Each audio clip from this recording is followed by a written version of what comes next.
윤석열 전 총장의 전두환 옹호 발언 파장이 거짓 해명 논란으로까지 번지면서 국민의힘은 호남 민심 수습에 힘을 쏟고 있습니다.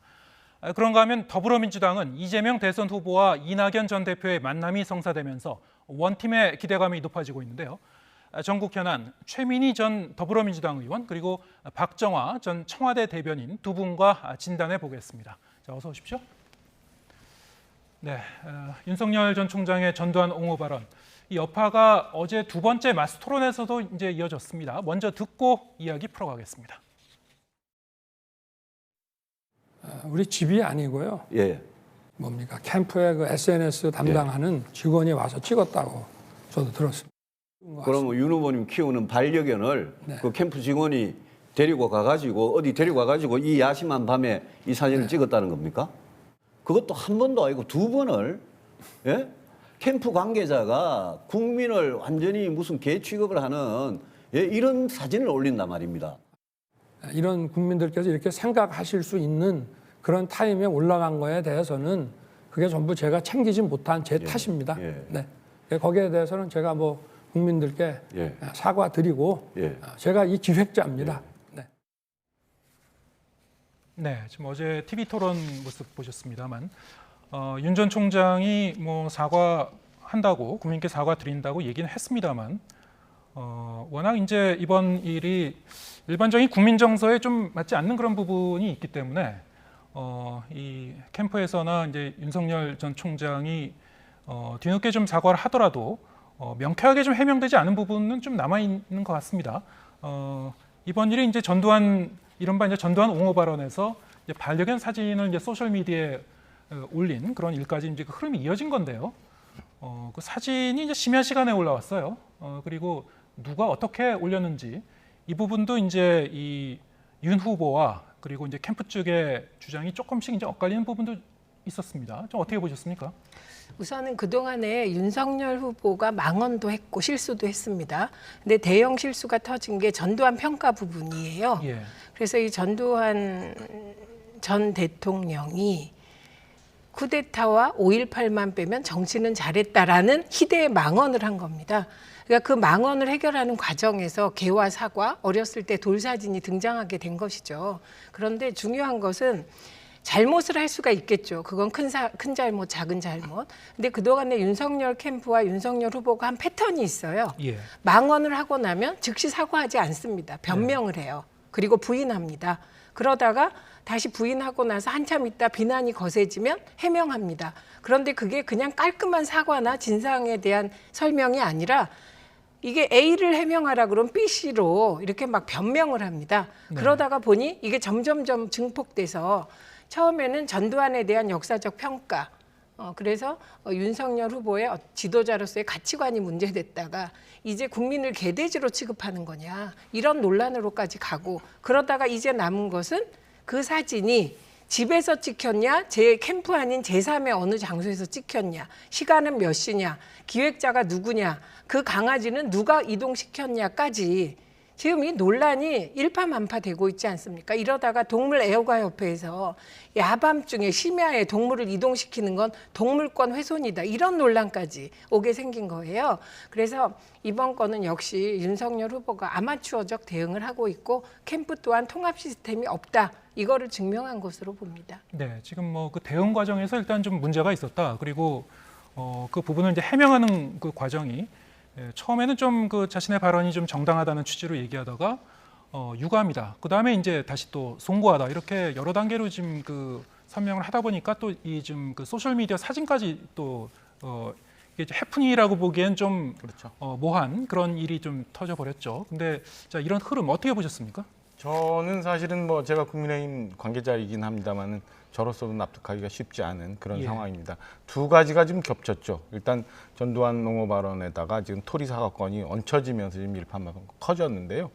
글쎄요, 이게 이제 순전히 뭐 그 실수라고 이해하기에는 너무 일들이 겹쳐지고 지금 최 의원님 말씀 주신 것처럼 뭐 최초 발언 이후에는 유감, 사과, 그다음에 또 다시 SNS 글이 얹혀지는 과정들을 보면서 글쎄 저 같은 범인은 이해하지 못하는 또 고도의 전략이 있어서 저런 건가라는 생각이 들 정도로 사실은 저는 뭐 납득하기가 어렵습니다. 일단 저는 뭐 저희 이제 국민의힘 경선이 이제 한 보름 정도 남았는데 이게 사안이 간단치 않은 사안이라고 보여지고요. 예. 저는 빨리 윤석열 후보 측에서 정리를 하고 명료하게 해명을 하고 난 다음에 일단락 짓고 넘어가야 되는 것 아닌가. 여기에는 뭐 말씀 주신 것처럼 그 캠프 내 어떤 구조가 있는지는 잘 모르겠습니다만 이런 것도 한번 이참에 정비를 한번 해봐야 될 경선 과정에 있어서의 윤석열 후보 측의 최대 위기 상황이다. 저는 이렇게 진단하고 싶습니다. 네, 지금 위기 상황이다 이렇게 표현을 하셨는데 윤 전 총장의 이제 발언이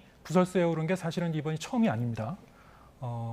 이게 이제 후보 본인의 입이 이제 리스크가 되어버리는 이런 상황이 좀 반복이 되고 있는데 이게 그 본인의 어떤 그 인식의 문제에서 비롯된 건지 아니면은 그 캠프 내에 어떤 그 구조적인 그 문제가 있는 건지 어떻게 보십니까?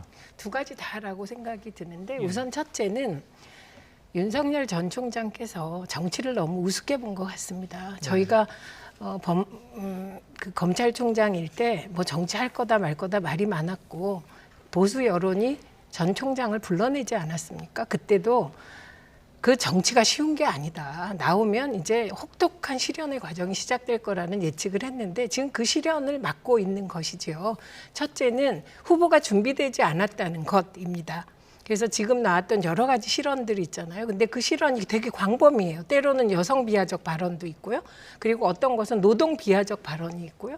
뭐 하여튼 광범위합니다. 원전에 대해서도 친일본적인 발언도 있고요. 뭐 등등 그렇기 때문에 이 광범위한 망언은 그냥 단순 실수가 아니라 실수가 반복되면 그게 실력이거든요. 지금 후보는 그런 위기고 두 번째는 그럼에도 이게 진짜 역설적인 이상한 상황인데 윤석열 후보 캠프에 국민의힘의 다선 의원들이 가장 많이 가 있어요. 예. 그런데 이런 실수가 일어난단 말입니다. 그게 얼핏 이해하기 어렵죠. 그거는 대권 예비 후보와 캠프 내의 다선 의원 간의 관계가 지금 수직적인 관계고 캠프가 후보 중심으로 돌아가고 후보의 절대적인 권위로 움직인다는 것이거든요. 그러면 후보는 준비가 안 돼 있고 후보 중심으로 돌아가다 보니 이게 이제 실수가 연발되니 이제 아마추어다. 그리고 이건 실력이다. 이런 얘기가 김경진 전 의원께서도 뼈아프게 받아들인다라고 하시지 않았습니까? 예. 지금 사실 그 아까도 좀 말씀드렸습니다만 그 일반적인 유권자나 국민의 정서하고 좀 맞지 않는 결이 맞지 않는 그런 그 발언이나 이런 상황이 좀 되풀이되다 보니까 이번에 이제 반려견 관련 사진을 올린 것을 두고도 뭐 여러 가지 또 이제 추후 해석이 나오는 부분이 있습니다. 이번에 이제 반려견에게 이제 사과를 주는 사진에 이제 해시태그가 있었는데 거기에 이제 좀 사투리가 섞인 그런 그 발언들이 좀 붙은 게 있었죠. 그게 뭐 이제 경상도 사투리라는 뭐 해석도 있습니다만 뭐 실제로 그 지역 주민들이 요즘 뭐 그런 어투를 많이 쓰시는지는 잘 모르겠습니다. 근데 윤 전 총장 본인이 이제 서울 태생인데 굳이 이제 경상도 사투리를 섞어서 썼다면 그것도 좀 선뜻 이해는 안 가고요. 그게 뭐 그 캠프 내에서 뭐 어떤 뭐 재미를 위해서 썼는지 아니면 뭐 의도를 갖고 썼는지 사실 좀 해석하기는 좀 쉽지 않은 것 같습니다. 어떻게 보시는지요? 그러니까 이런저런 얘기가 나오고 있고 일부에서는 지역 감정을 부추긴다는 지적도 있습니다. 그런데 그런 부분은 사실 뭐라고 명확하게 얘기하기 어렵죠. 이 광범위한 민심의 바다에서 정치인들은 헤엄을 치고 목적지로 가는 거거든요. 헤엄을 치다 보면 수초도 만나고 막 이러는데 지금 윤석열 후보는 본인의 수초에 부딪힌 그런 상황이다. 그래서 위기는 밖에서 찾는 게 아니라 지금 뭐에서 찾아야 되냐면 지금 SNS를 활용하는 시스템부터 점검해야 된다. 그래서 오죽하면 유승민 후보가 어제 토론회에서요. YTN 토론회에서 캠프 인물들을 다 갈아치워야 된다. 이런 말을 2번이나 하시더라고요. 지금 그런 상황입니다. 그리고 과거에는 캠프의 공보 내지 홍보가 언론을 대상으로 했잖아요. 소위 레거시 미디어를. 근데 지금 레거시 미디어가 여론 전체에 영향을 주는 게 아니잖아요. SNS와 그야말로 대한 매체들이 레거시 미디어하고 거의 동등하게 때로는 여론을 주도하기도 합니다. 그런데 SNS를 지금 나온 걸 보니까 후보와 후보 부인과 소수 몇 명 실무자들이 하고 있다는 거 아닙니까? 이것처럼 시스템이 잘못되어 있으면 앞으로도 이런 실수는 반복된다는 거 아닙니까? 그래서 지금 정말 내부를 점검할 때가 아닌가 합니다.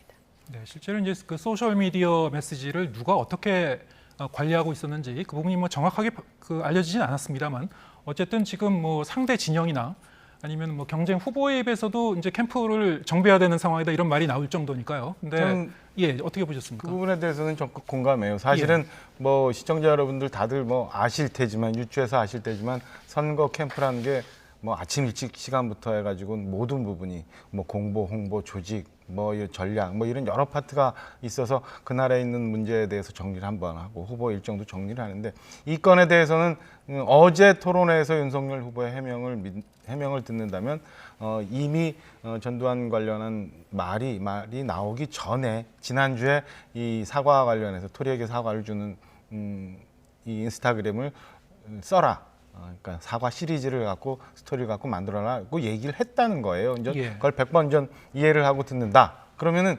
그 지금 전두환 관련한 논란이 있고 난 이후에도 이 건에 대해서 캠프 내부에서 정리를 못했다는 거가 되는 거거든요. 그렇다면은 이 이전에 공보라인에 대해서 한번 정리한 적이 있었습니다. 그러니까 그때 이제 왕자 논란이 있으면서 이제 여러 가지 설화 때문에 공보단을 뭐 대변인단과 공보특보로 바꾸고 뭐 이런 절차가 있었는데 저는 지금이라도 더 늦기 전에 예. 한번 또 좀 정리를 해보고 내부적으로 의사소통이 어떻게 되는지 한번 챙겨볼 필요는 있다고 봐요. 지금 뭐 제가 그 안에는 자세히 모르겠습니다만은 짧은 시간에 이제 대선 경선을 하다 보니까 상당히 많은 사람들이 모여서 일을 하고 있고 그러다 보니까 유기적으로 의사소통이 안 되고 협조가 안 되는 거는 이번 사태를 보면 분명해 보이는 것 같습니다. 예. 그렇다면 앞으로 남은 기간이라도 이런 일들이 더 생기지 않게 그리고 기왕에 일어난 일도 조기에 수습이 될 수 있도록 저는 한번 정비를 해보는 게 옳지 않나라고 생각을 합니다. 네. 좀 전에도 좀 말씀하셨습니다만 지금 그 다음 달 5일 이 국민의힘 대선 후보를 최종 결정할 때까지 지금 사실 시간이 꽤 많이 남지 않았습니다. 그렇죠. 한 2주일이 좀 덜 남은 그런 상황인데요. 한 보름 정도 남았고 사실은 예. 다음 달 1일부터 사실은 당원에 대한 조사가 시작이 되고 여론조사가 돌아갑니다. 그리고 예. 토론은 거의 이제 이달 말이면 대충 다 끝나는 상황. 근데 뭐 겉에서 저희가 관전하는 사람 입장에서 볼 때는 보름이라는 게 적지 않은 시간이지만 예. 보름 동안에도 굉장히 많은 변수들이 있을 수 있거든요. 네. 그렇기 때문에 저는 이거를 이렇게 그냥 놔두고 대충 수습하면서 넘어가기보다는 빨리 어떤 방법이든 동원을 해서 정리를 해야 또다시 올 수 있는 파고에 대해서 그때는 제대로 대응할 수 있기 때문에 저는 그 안에서 이 남은 보름의 기간을 충분히 유효하게 쓰기 위해서라도 한번 정리점검을 할 필요는 있다라고 생각을 합니다. 네. 그동안 뭐 이 국민의힘 입장에서는 이제 호남 지역이 아무래도 좀 그 취약한 지역으로 이제 인식이 되고 있으니까요. 당 입장에서는 뭐 김종인 전 비대위원장이나 이준석 대표도 그쪽으로 좀 많이 이제 공을 들여온 건 사실입니다. 어떻게 보시는지요? 지금 뭐 윤석열 후보 같은 경우는 윤석열 전 총장은 어쨌든 이 국민의힘의 이제 유력한 그 대선 후보 중에 한 명이니까 시간은 뭐 얼마 남지 않았습니다. 11월 5일까지 대선 본선에서 이른바 이제 그 이준석 대표가 들어오고 나서 이제 새로 이제 당원으로 들어간 사람들도 많이 있고요. 그리고 뭐 호남권이나 지금 여론조사에서 그 표심이 정확하게 잡히지 않는 그런 이른바 중도 무당층이랄까요? 그런 그 많은 분들이 있을 것 같습니다.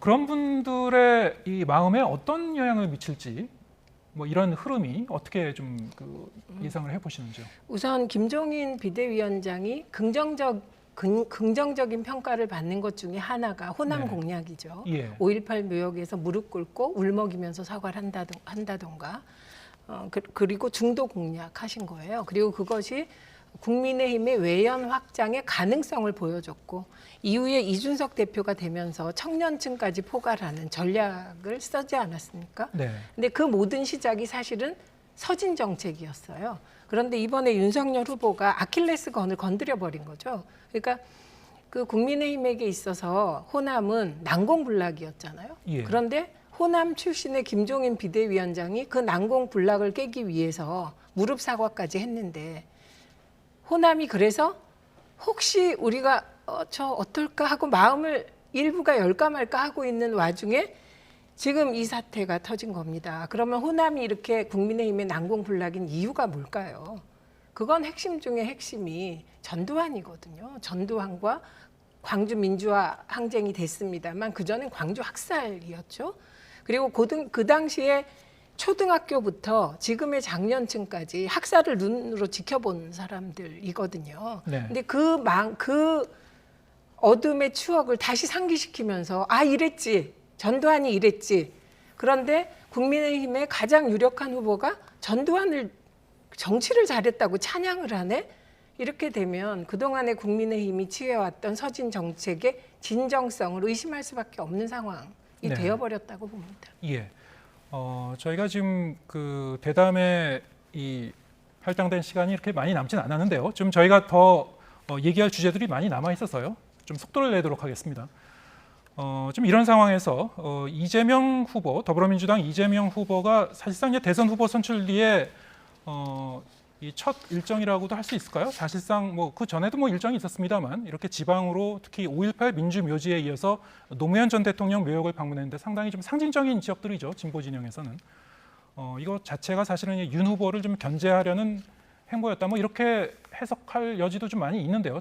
뭐 관련 발언도 있었고요. 좀 어떻게 보셨습니까? 결과적으로 그렇지만 예. 민주당 후보들은 전통적으로 5.18 묘역을 가고 그 다음에 봉화를 갑니다. 이거는 정통적인 코스인데 네.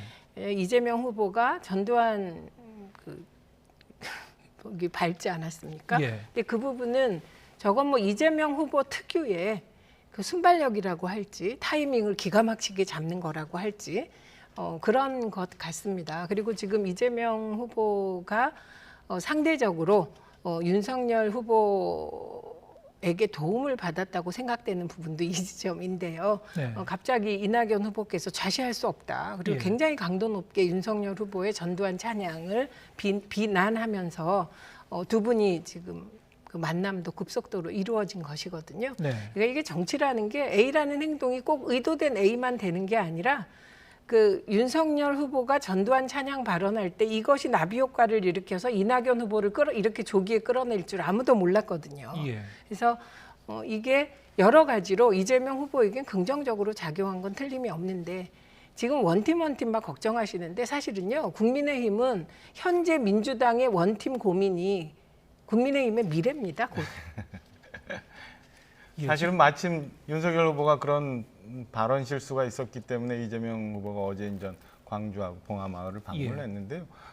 지지층 결집, 그러니까 국감과정에서 대장동 관련해서 이재명 후보가 지지층 결집하는 데는 도움이 됐는데 결과적으로 나온 평가에 보면은 자체적으로는 굉장히 잘했다, 선방했다라고는 합니다만 여론조사는 그렇게 반영이 되는 것 같지 않아요. 예. 이 건도 마찬가지인데 일단은 지금 이재명 지사가 넘어가야 되는 게 대장동 자체, 그다음에 경선 후유증, 그리고 예. 소위 말하는 이재명 다음을 보여줘야 되는데 이 추진 동력이 사실은 아직은 미지수인 것 같아요. 그래서 이번 광주 방문하고 뭐 좀 전에 얘기했던 뭐 전두환 비석 같은 것도 해서 지지층 결집에는 도움이 됐습니다만은 제가 볼 때는 공당의 후보로서 좀 진중했으면 하는 바람도 좀 보이더라고요. 그러니까 예. 그런 면들도 이제 챙겨보면서 이재명 후보가 중도층에 접근을 하기 위해서는 앞으로 어떤 모습들을 보여야 될지에 대해서도 캠프 내에서도 이건 한번 좀 점검해봐야 될 점 아닌가라는 생각도 들었습니다. 예.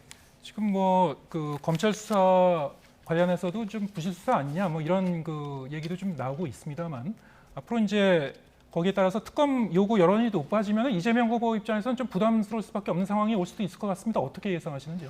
이건 이렇게 생각하시면 될 것 같아요.